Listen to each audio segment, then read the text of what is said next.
Team Trump just hitting back at the Department of Justice's attempt to muzzle what he can say in public about the 2020 election case. The Department of Justice wants to prevent Trump from sharing details about their investigation. But his lawyers say it would violate Trump's First Amendment rights. Quote, in a trial about First Amendment rights, the government seeks to restrict First Amendment rights.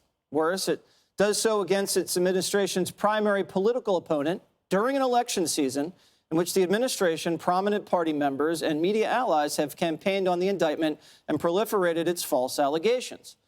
The former president ripping apart the Justice Department's charges this weekend. Watch. Whenever more Biden corruption is exposed, his henchmen charge me with crimes. Now, I'm being indicted for you. I'm being indicted because of what we've done, and I'm being indicted because they're afraid of all of us, because we have a movement that's never been seen in the history of our country. Those indictments aren't worth the paper they're written on. They're not worth, they took away free speech. And as the Democrats and the media go hard on Trump, you can probably guess who's getting a pass. This focus, this obsession, I would say, on Hunter Biden is really just a whopper of whataboutism, because the Republicans are trying to deflect, to diminish, to defend Donald Trump. We're going to have a campaign that is going to be filled with a lot of whataboutisms. We know the Republicans are going to talk about Hunter Biden a lot. We know that there is a lot of influence in Washington that's based on people's family connections and family names ties. Matter a lot on K Street. As you well know, as you were very cautious about starting impeachment proceedings. This is frivolous. This is a diversionary tactic. Harold Ford Jr., you're a lawyer. So if the Department of Justice says, you're not allowed to talk about this case for the next year in the middle of a presidential campaign, how is that not illegal? Well, it may be, what you're saying is unconstitutional. You can't strip him of a right to say, any American of a right to say, I'm innocent of these charges. Here's why I'm innocent of these charges. And I would imagine that the court is going to allow him to be able to go out wherever he wants. Because I thought I don't always agree with his lawyers. I think sometimes they've been maybe C or D rate. But I thought whomever wrote that was pretty good, because he made clear you can't deny an American the opportunity, particularly if the other side is talking about it as well. Where I disagree with his lawyers, if former President Trump attacks the court or the prosecutor again, he should have something tamped on him around that. But professing his innocence, laying out the facts as he knows it, laying out the evidence as he's going to present it on his side. What do you mean when you say attack the court? What does that mean?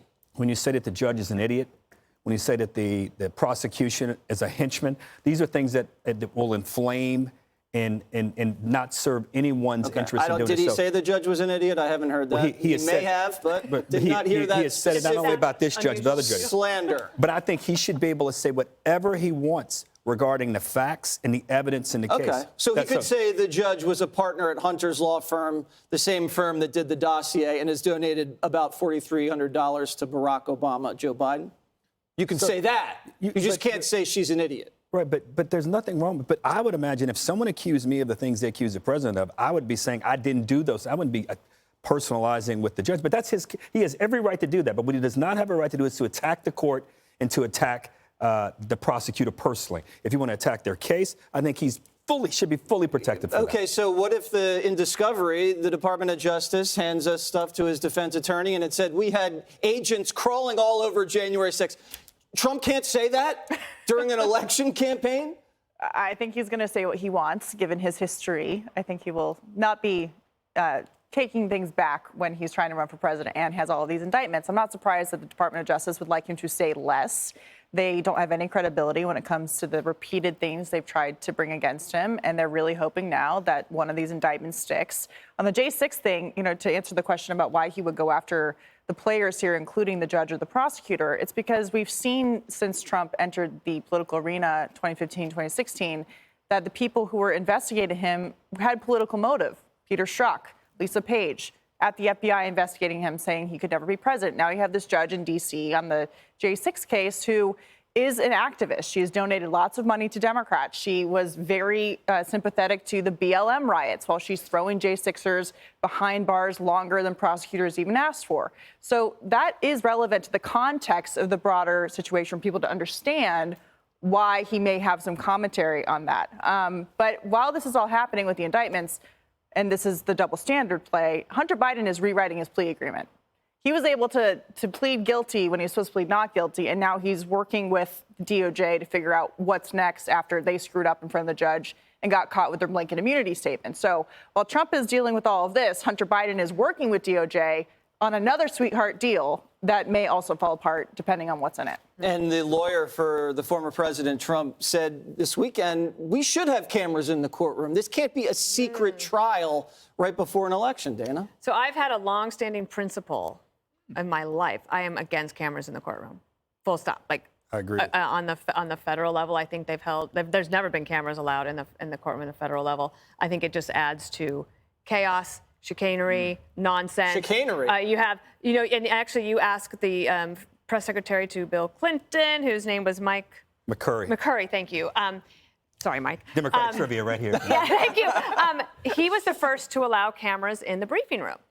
How do you think that's gone? Yeah. In the briefing room when you have people. Acosta. Yes. And like making like a mockery of it. One of the things that the Supreme Court did during COVID was they allowed, under a bit of duress, but it seemed to work out kind of okay, was you could listen to the audio. Yeah. I like that. And the audio actually makes you listen. The other thing is if you're watching it and you have cable news pundits like commenting on it and watching, like you might get, for either side you're on, the legal nuances wrong. You might get it wrong. So I think cameras in the courtroom are not a good idea for the long run, and I wouldn't do it in this case either. Okay. I would do audio in this case only.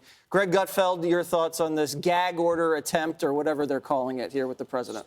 Well, it appears that they want to limit Trump's public comments. Isn't that the whole point of the trial? So they're trying to limit his public comments. Maybe they should limit his comments about the comments they want to limit about the comments that they want to limit about. As for Nancy Pelosi saying this is a waste of time, the Biden impeachment thing, you want to know what a waste of time was? Think about that first impeachment over a phone call. It wasn't just a waste of time. It was about when that waste of time took place. That was during the hearings for COVID. That was in that period of time when we should have been looking at that. Instead, we were looking at this because the media felt that fighting Trump was more important than fighting this weird, strange disease that's coming out and killing a bunch of people. So now they lowered the bar. They got to drink at it. That's the way I say it. So we got to have, they missed the good old days when there wasn't anybody fighting back. The good and bad part about Trump is there's no off switch. So you're going to have it no matter what. Can I mention one thing about this, which is if DOJ is going to ask for this protective order and the judge is going to say, yeah, Trump, you better respond to this, she should also issue a warning, I think, to the Justice Department that if any of this leaks, like the other leaks, then there should be consequences for the prosecution as well. 100%. I agree with Dana. But they will be leaking. But Jesse, just one thing on the judges giving money to campaigns. That happens on both sides. It does. I just want to make clear. It doesn't. Right, but the credibility and it was legal. of it is but there are right. but a lot of judges, Democrat and Republican, but the appointees, history just for the of DOJ with Trump does not bode well for that context, is what my point is. Well, if he does get the gag order, I'm sure he'll violate it immediately.